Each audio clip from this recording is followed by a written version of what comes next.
কি গানটা ভালো গান ওরে উত্তর পারলে কৃষ্ণ কৃষ্ণের গান ভালো গান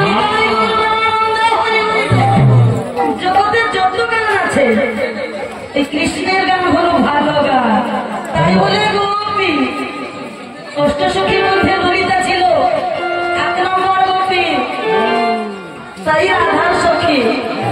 হ্যাঁ ঠিক আছে আমরা তাড়াতাড়ি চলে যাই।